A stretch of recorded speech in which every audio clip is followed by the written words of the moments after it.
Ni siku nyingine tena msikilizaji na mtazamaji wa Kwetu News 24, na matumaini ya kuwa uko mzima wa afya popote pale ulipo na upo tayari kusikiliza habari zetu na kututizama, habari ambazo zinaletwa na Kwetu News 24 ambazo zitagusia upande wa mashariki mwa Jamhuri ya Demokrasia ya Kongo, hususan kwenye uwanja wa mapambano.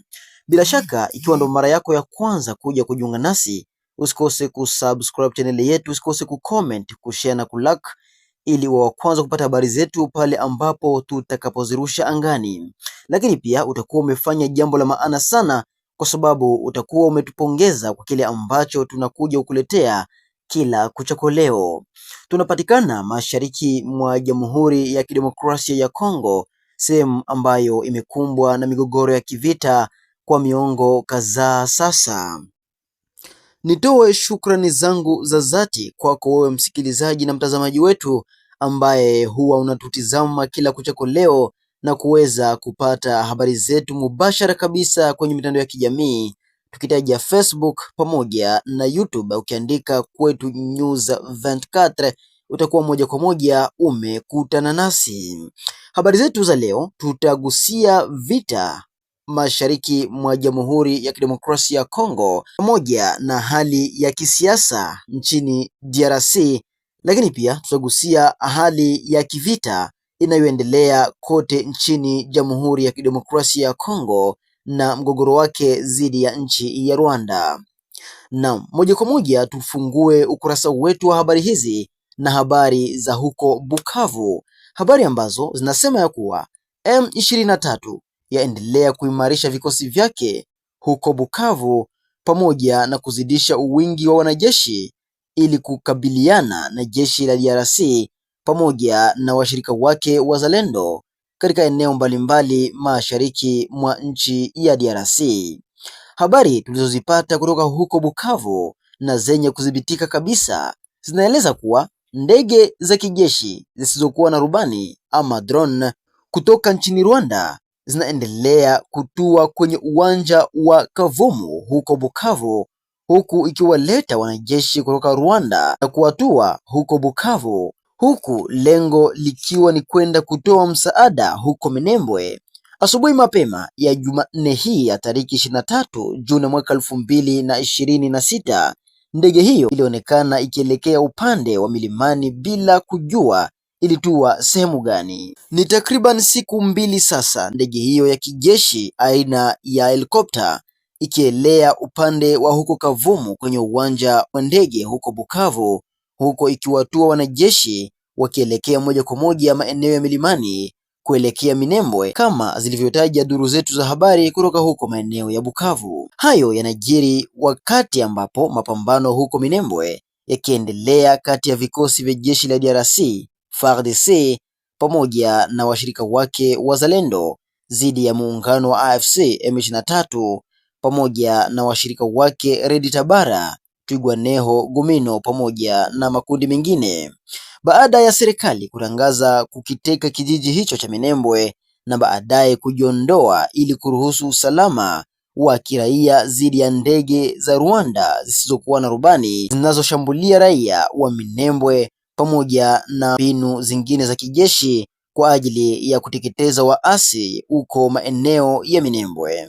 Ndege hizo za kijeshi zisizokuwa na rubani zinazotoka upande wa Rwanda zilishuhudiwa kurusha mabomu na kuweza kubomoa hospitali ya huko Minembwe ambayo ilikuwa ikitumika kwa ajili ya kusaidia raia ambao kwa sasa wanaishi hali isiyokuwa ya kawaida na isiyoridhisha kabisa. Jeshi la Jamhuri la Kidemokrasia ya Kongo FARDC limekanusha madai yaliyotolewa na baadhi ya wafanyasiasa wakiwa upande wa M23 yanayosema kuwa walirudishwa nyuma na vikosi vya Twirwaneho huko Minembwe na kurudishwa nyuma ngambo ya mto Lwiko, kinyume kabisa na tangazo lililowekwa rasmi na jeshi hilo la kuweza kujiondoa moja kwa moja katika upande wa Minembwe ili kuruhusu usalama ambao ulikuwa umezoroteshwa na jeshi la Rwanda lililokuwa likirusha mabomu moja kwa moja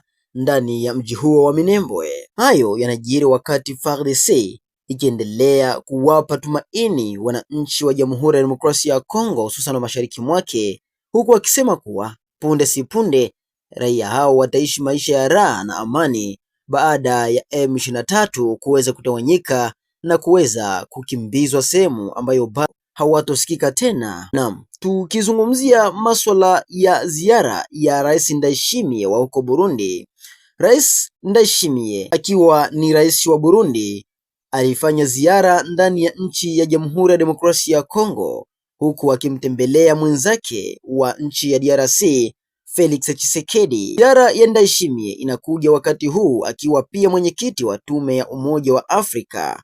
Burundi na nchi ya DRC zina mahusiano na ushirikiano mzuri chini ya uongozi wa hao wawili. Miongoni mwa mambo ambayo yalijadiliwa kwenye mkutano wa Rais Tshisekedi na Ndayishimiye ni kuhusu hali ya usalama mashariki mwa DRC, lakini pia mapambano dhidi ya virusi vya Ebola.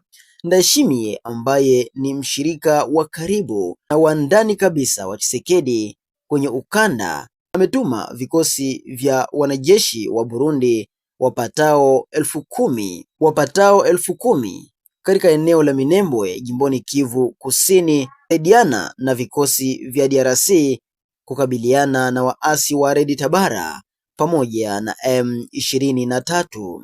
Aidha, katika nafasi yake kama mwenyekiti wa Umoja wa Afrika, Rais Ndayishimiye pia anatumia ziara hii nchini DRC kushauriana na wadau mbalimbali ikiwemo wakuu wa MONUSCO kuhusu juhudi za kuleta amani na utulivu katika maeneo ya mashariki mwa DRC na maeneo mengine yenye migogoro kwenye eneo la Maziwa Makuu. Wakati hayo yakiwa namna hiyo, msikilizaji, mashariki mwa Jamhuri ya Demokrasia ya Kongo, FARDC likiwa ni jeshi la DRC linalaani vikali kauli zilizotolewa na viongozi wa muungano wa RDF AFC M23 wakati wa mkutano na waandishi wa habari huko Goma mnamo Juni 18, ikielezea kama za uongo, za uchochezi na hatari. Taarifa kwa vyombo vya habari zimesikika zikisema habari hizo. Acha nikuambie vizuri kwamba kamanda wa vita Kakobanya, yeye huwa hatokaki kwa milima mirefu, anafunga njia na bado kufyagia adui inaendelea. Yeye ni mfyagio tu, adui huko tunaendelea kufyagia. Si unajua kwamba kamanda wote wa kizalendo ambao walipanda kwa milima mirefu walienda kutusaidia, walikuja kutusaidia, ila sisi hatutokaki kwa maeneo yetu, tuko tunaendelea kuchapa adui baada ya mwingine. Hakuna adui, hii ni mwisho wa adui kwa milima mirefu. Tunaelekea mwishoni, ndugu mtangazaji, kwani serikali yetu inajitahidi sana, na yule ambaye anaweza asema serikali yetu vibaya, ina maana atakuwa ni yule wa ngambo ya pili kwa M23. Ila ukweli wa mambo tunaona ni msaada mkubwa sana serikali yetu kututumia waibu, watoto wazuri sana, wanachapa kazi vilivyo. Na wengine wote wanachapa kazi vilivyo. Komanda Secretary Michel anapiga kazi vilivyo, wanasaidizana kabisa na ndugu zake Kakobanya, Bolingo na wengine na mzee William, wote wako imara, wanachapa kazi kwa milima hii. Ujumbe wangu ndugu mtangazaji ni kusema wa vijana wote ambao wanazagazaga barabarani na mambo ya silaha, wote watukute huku kwenye shamba la vita ili tupate kutokomeza adui. Juu kuna vijana wengi wanajiita wazalendo na wanaikaikaa kule wakilombalomba, wale wote tunawataka huku kwenye shamba la vita ili tufanye ile kazi ambayo ilituma watu wanaingia wa kizalendo. Lingine la pili, ndugu mtangazaji, kama vile la kumalizia, ni kusema raia watumainie watoto wao ambao wanafanya kazi ya ulinzi na usalama wa mipaka na mali ya nchi ya Kongo. Nawaza wawe na amani sana, sisi tunaimarika kwa ulinzi wao, kwa msaada wao. Naam, shukrani sana msikilizaji na mtazamaji wa Kwetu News 24 kwa kuweza kuungana nasi katika wakati huu wa habari katika lugha na tukufu la Kiswahili. Ni kuombe kuendelea kusikiliza habari zetu hizi katika taarifa zetu zijazo. Kwa heri kwa sasa.